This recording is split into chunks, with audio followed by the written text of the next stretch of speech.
Hello and welcome to these interactions once again. We tend to use the word multifaceted very casually these days.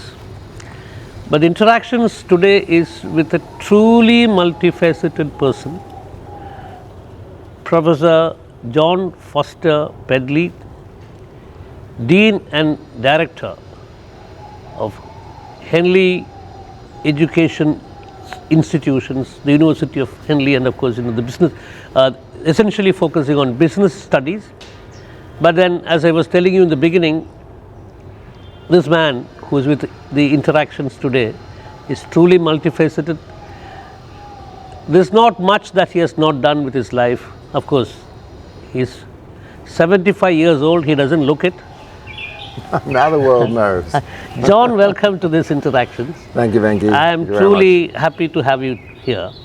And of course, you have come as part of something which is now become very common in India.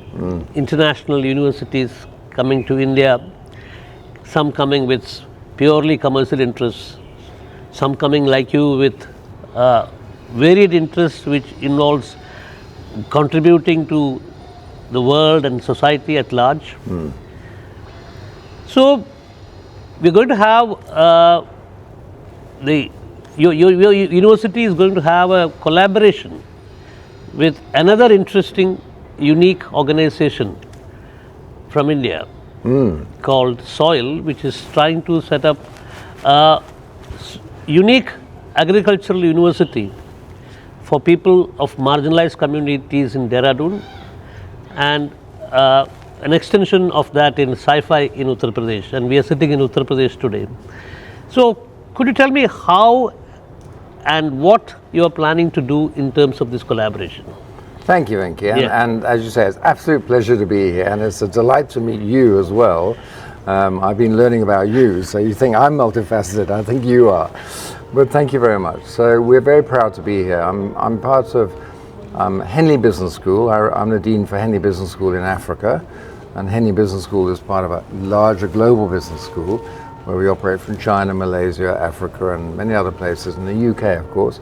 And that in turn is part of a really fascinating and excellent university called the University of Reading, which interestingly enough has a lot of strengths in agriculture, climate, law, etc.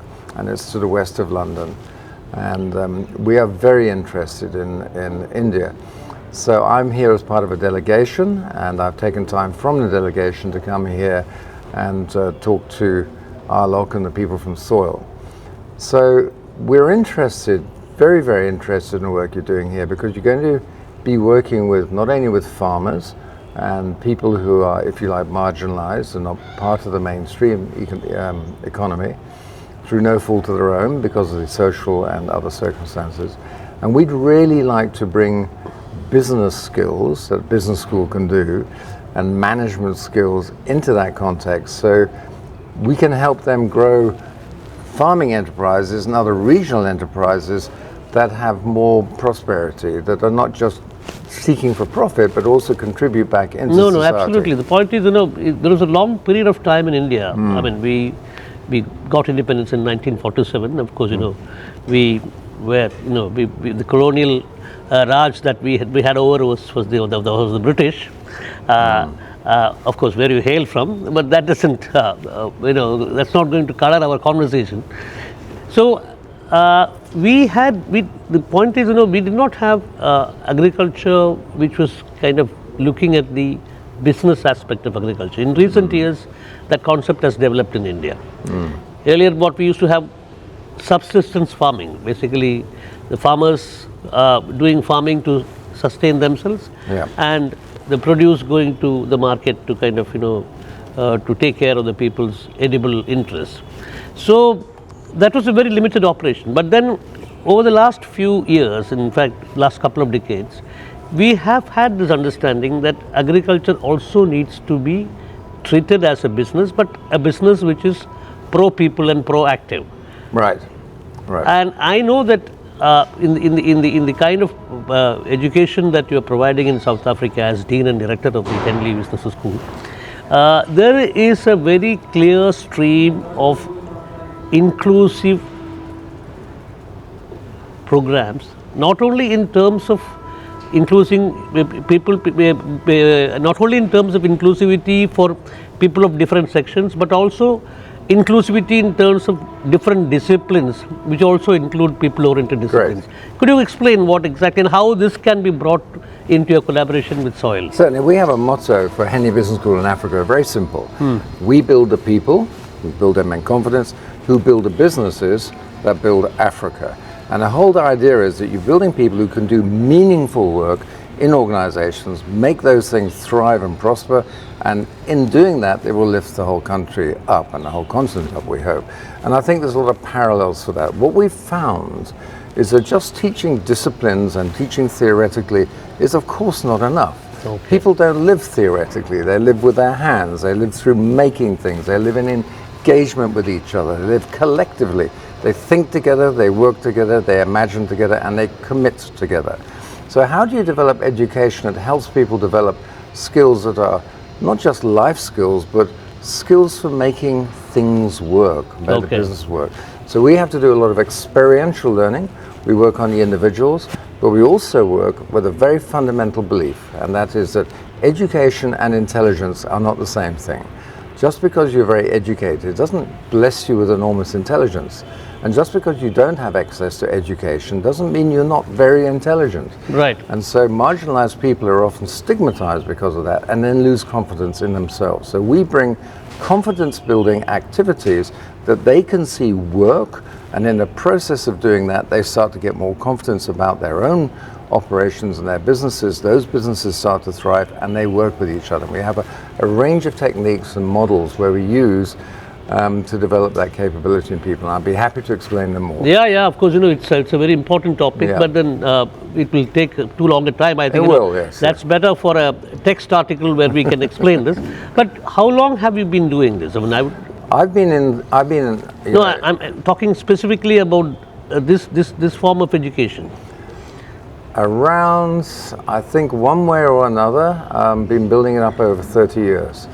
So when I was at University of Cape Town, we started inventing different forms of education. When I joined Henley 15 years ago, we really addressed it differently, and we developed new models of learning, which we tried out, and they're working. They work with corporates, they work with entrepreneurs, and we even developed a farming program which we want to develop. So 15 years work intensively on this, and I think we've developed some good practice. But Henley and Reading University is not confined to South Africa or the UK. No. You are, in fact, if I can use that expression, all over the place. You are in China. We're all over the place, yes. Not in that way, I hope. Yeah. You are in China, you are in UAE, you are in the Scandinavian countries. Yes, I mean, you name it, you are there. So, do you practice the same kind of syllabus or same kind of system everywhere, or is it kind of nuanced for each country? Well, that's a very good question. I mean, you know, you talked about the colonial heritage, and I hope I'm detribalized and to some degree decolonized after most of my life not being and living in the UK, which is, by the way, changing. So I think what happens is that we try and adjust our education for context. I have a real dislike of organizations and universities who arrive in a country and say, here we are, we're great, come on, we'll teach you. I mean, apart from the fact how patronizing it is, it's a very, very unintelligent way of approaching things, because you have to get into a context, understand what people like, understand what they need, and then you have to serve that context. What is the indigenous context? You have to understand what is the indigenous. Exactly, and what people need, what they want, and how that society in that context works. You can't come in with mindsets. You have to come in and learn and serve. And then when you serve, you start to see people thriving.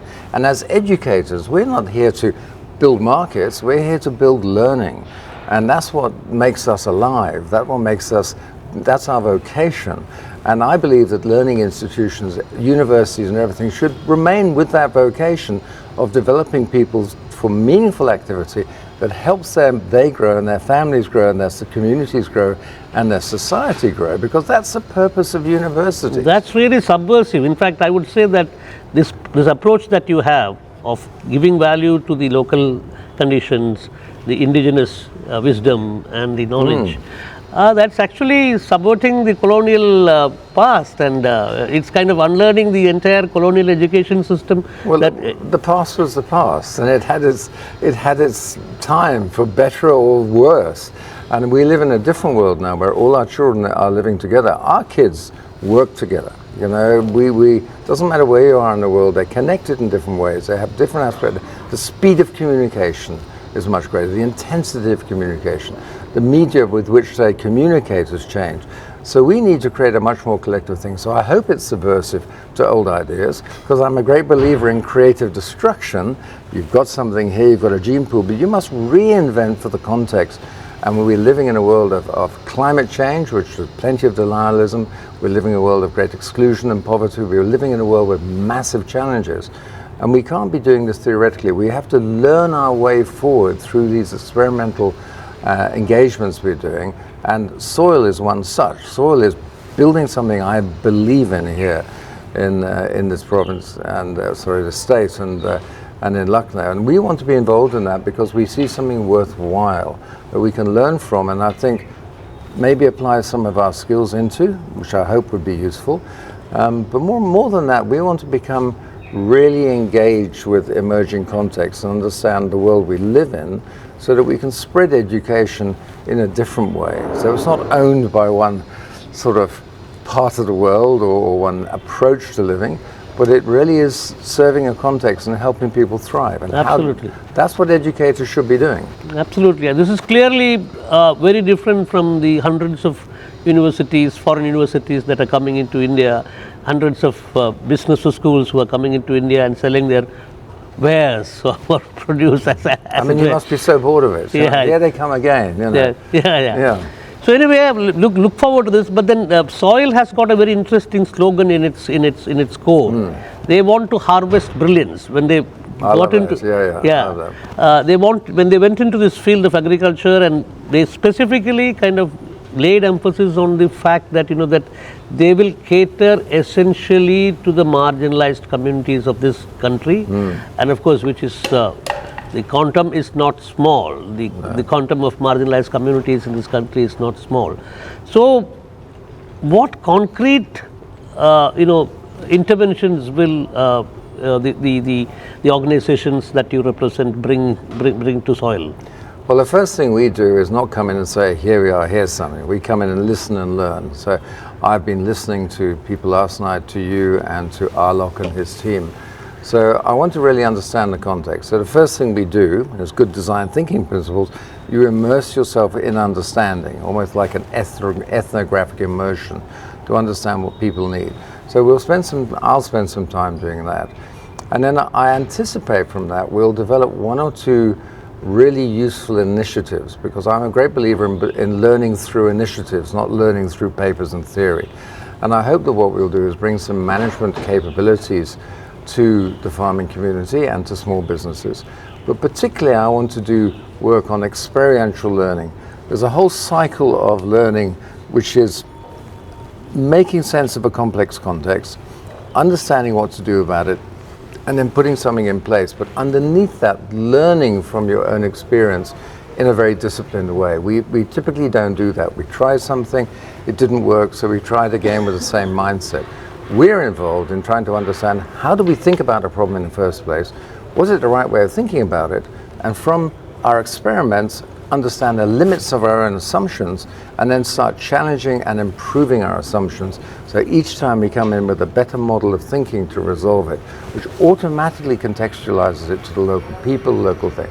And that way, and that's collective, so it's a collective learning. People grow together, you co-create, if you like, this way forward. And I think that's the future, and that's very beautifully put. Can you cite a couple of case studies, or at least one case study from your own experience as to how this approach has made a concrete change in a specific situation? Yeah, I launched an NGO actually in South Africa called MBAID, M-B-A-I-D, MBAID. What does it stand for?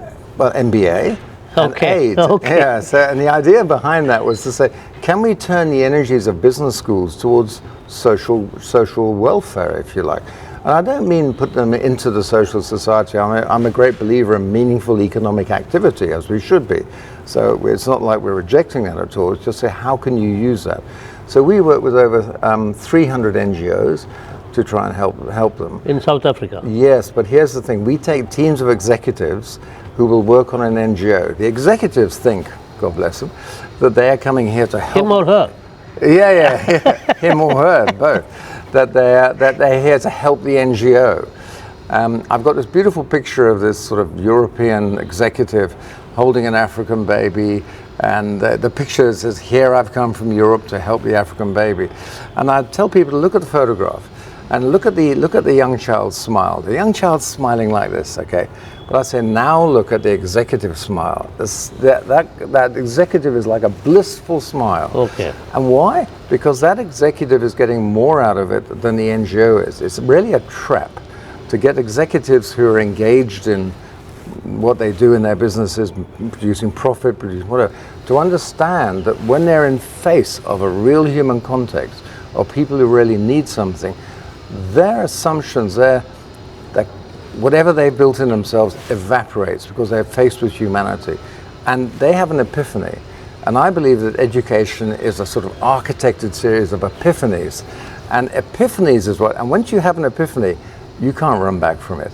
And once you've understood that your business has an effect on society, has effect on nature, has effect on the world around us, you have to, from there on, unless you're going to live with significant cognitive dissonance, you're going to have to think, how can my business do something that's more than just serve my interests, but also serve society? More than make money.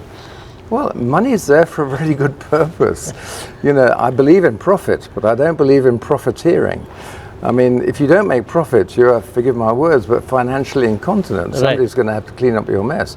But you should use that profit in very wise ways to grow general prosperity and to help society thrive. And I think that is the way we must approach education. So business with social justice. Social justice, but also society with business acumen. Okay.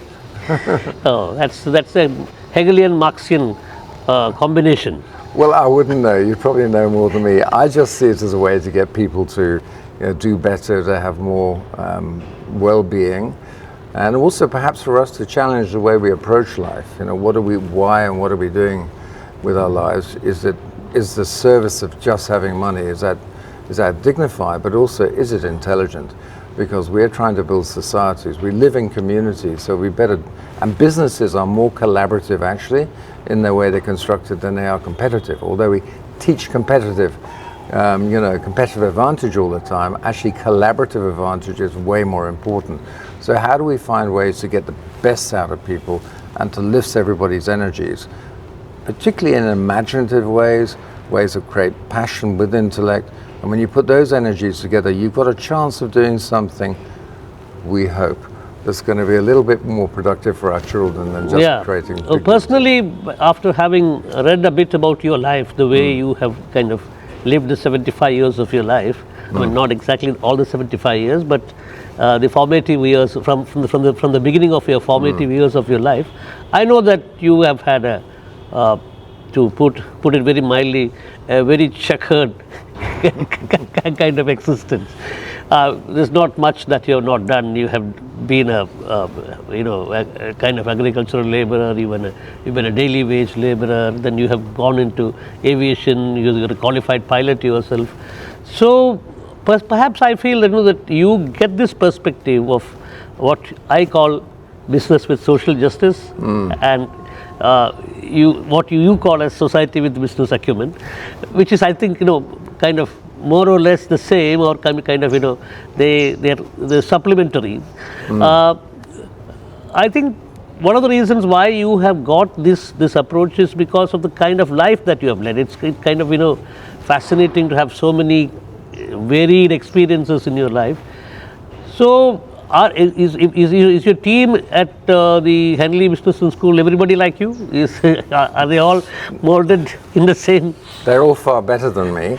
We're lucky to have a very good team of people, and we built the business school not with a traditional strategy approach, like mission, vision, external analysis, internal analysis, SWOT analysis, KPIs. We came at it differently. We said, what do we have to manage well in order to create a business school that thrives in the Southern African context and provides value? and is financially viable. And then we thought very hard about this, and we used a system thinking approach, which means that we worked, what are the fundamental drivers of success, and what do we link those with to create an outcome which is success? So instead of chasing success, we thought, well, what matters? And we decided that we had to have a positive interpretation about Africa, which is 54 countries of, you talked about checkered, that's checkered. And then we said, well, we have to put purpose before profit, and our purpose is to build, and then we have to convene people who can design new sorts of education, which we did, and they're attracted by purpose. And then we had to design education that really helped people in their businesses, so they would be recognized as being more capable, more productive, and more imaginative as well. And the people around them would say, well, let's give that person a problem. They would then be promoted. They would then recognize the value of our education. They would then tell everybody about how well we've done. So everything about us is turbocharged word of mouth. And by telling people, when we are not in a room, that we're doing okay, people come to us. And that's the way we built our business. And we literally focus on that methodology for about 15 years, rather than building great castles in the sky of abstract strategies.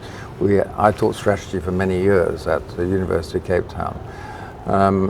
And that works. It works as well. And if I could say a little bit about my checkered past, as it were, I think I was very privileged to meet very interesting people, and I was lucky to be curious that my checkered past was really following people that I thought were really inspirational and who Which included the Beatles.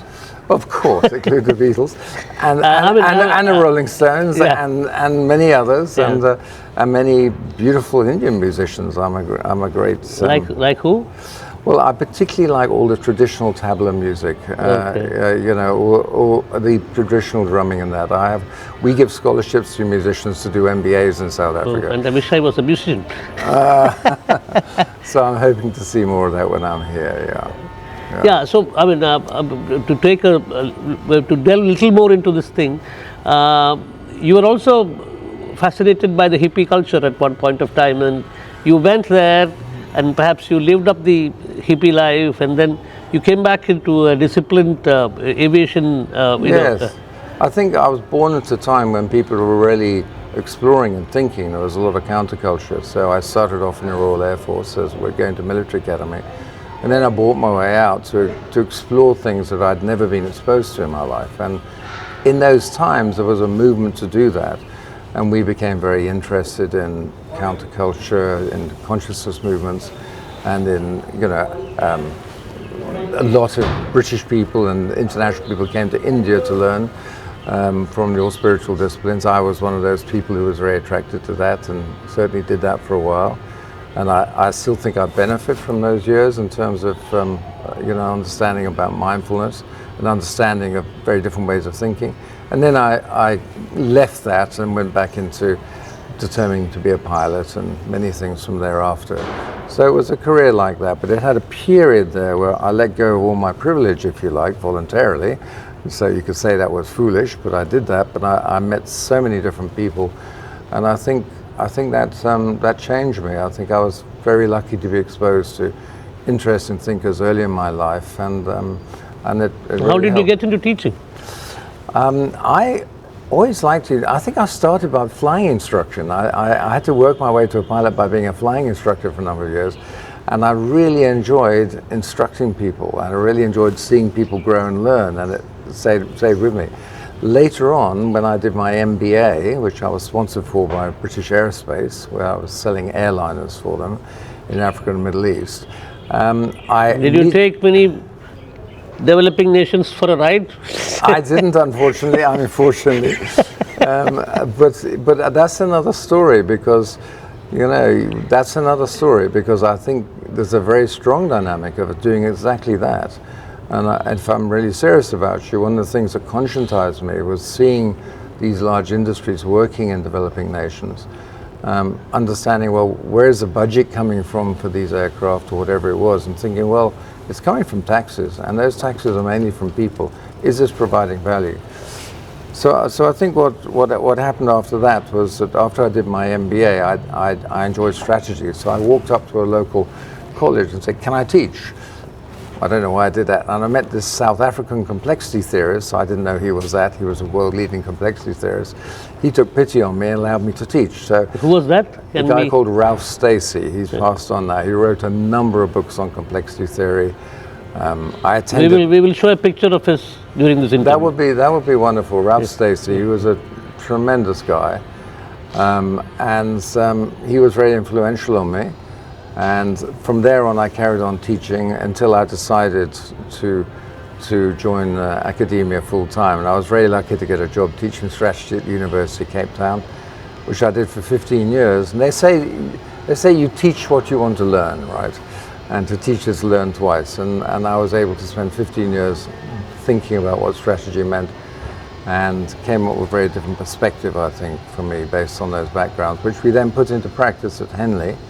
And that, I think, is why Henley has thrived, because we actually, beyond the joking, beyond all the light-hearted enough, we're very disciplined, we're very focused, and we're very determined to do well. And we've had to build it up entrepreneurially.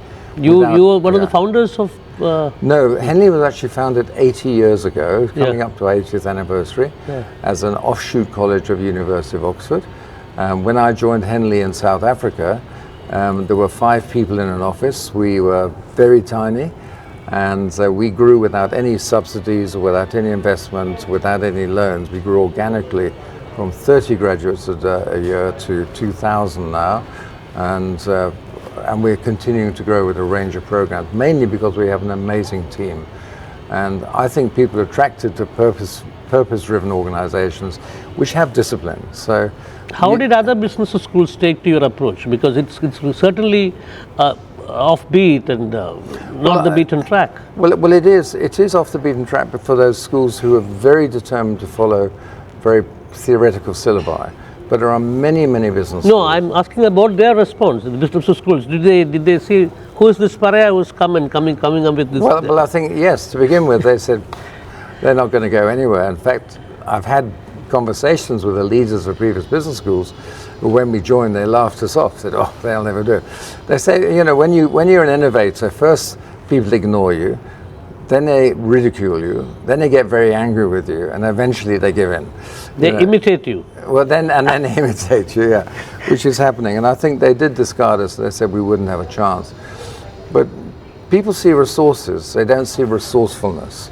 The people see, you know, your words, they don't see what's behind them. And we were very driven. Purpose gives you something that carries you through a lot of hardship. And so when I look at soil and when I look at what's happening here, I resonate with them, because this is a big ambition. I don't know if it's going to work, I hope it does, but I'm certainly blessed and honored to have a moment that maybe we can share in this. I would love to see soil thrive. I would love to see the farmers do better. I would love to feel we're part of that, because that's a bit of human creativity to create a new model. And what else are we going to do with our lives? I said, have a go with that. Absolutely, John. It was a pleasure talking to you. Wonderful to have you in this show, John. Thank you very much, Venki. Really appreciate it. Great.